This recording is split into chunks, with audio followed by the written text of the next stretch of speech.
अहम ब्रह्मास्मि।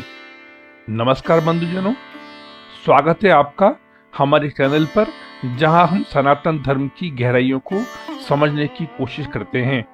आज के सत्र में हम एक गहरे और अति महत्वपूर्ण विषय पर चर्चा कर रहे हैं और वह है निंदा। क्या शास्त्रों में निंदा के बारे में कुछ कहा गया है?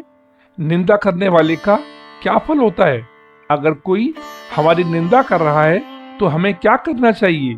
इन सभी प्रश्नों का उत्तर आपको मिलेगा इस 5 मिनट की वीडियो में सनातन दृष्टिकोण से।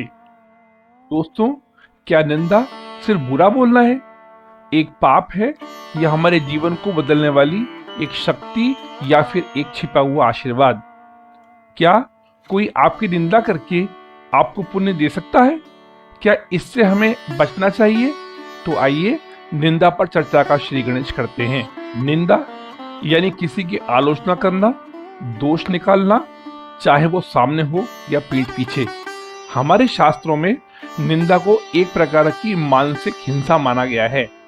मनुस्मृति कहती है, निंदकस्य नष्टिष्ठति लोके, अर्थात जो निंदा करता है उसकी समाज में कोई स्थायी जगह नहीं होती।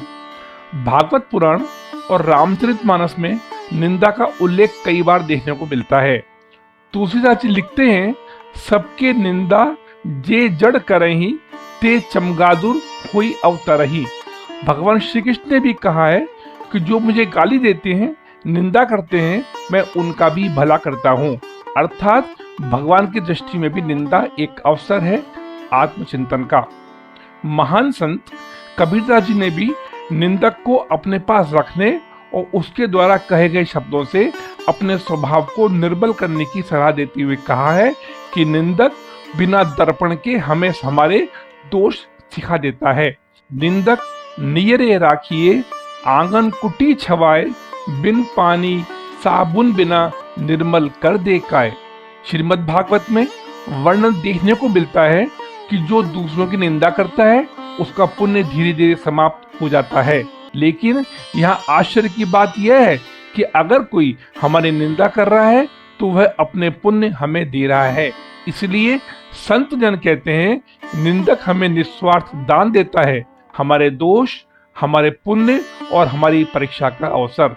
इसलिए जब कोई हमारी निंदा करे, शांत रहें, क्योंकि प्रतिक्रिया देना निंदा को बल देता है। आत्मचिंतन करें कि क्या उस निंदा में थोड़ी भी सच्चाई है। क्षमा करें, क्योंकि निंदा करने वाला स्वयं दुख में है, उसे शांति की जरूरत है। निंदा को आत्मोन्नति का ईश्वर प्रदत्त उचित अवसर मानकर साधना बढ़ाएं। अर्थात कृपया निंदा को समझदारी से स्वीकार करें, क्योंकि निंदा ही आपके आत्मविश्वास का साधन बन सकती है। तो अगली बार जब कोई आपकी निंदा करे, मुस्कुराइए, क्योंकि वह अनजाने में आपको ऊपर उठा रहा है। दुष्ट लोगों के स्वभाव का वर्णन करती रामचरितमानस की निम्न चौपाई निंदा सुनने के नकारात्मक प्रभाव और दुष्परिणामों से बचने के लिए प्रेरित करती हुई कहती है कि दुष्ट लोग दूसरों की निंदा, जो पाप और गौ हत्या के समान है, सुनकर ऐसे खुश होते हैं मानो उन्हें कोई खजाना मिल गया हो। ऋग्वेद में कहा गया है कि दूसरों की निंदा करने से दूसरों का नहीं बल्कि खुद का ही नुकसान होता है।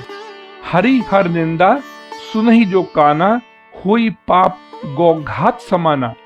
जह कहूँ निंदा सुनहि पराई, हर्षित मनहि परिनिधि पाई।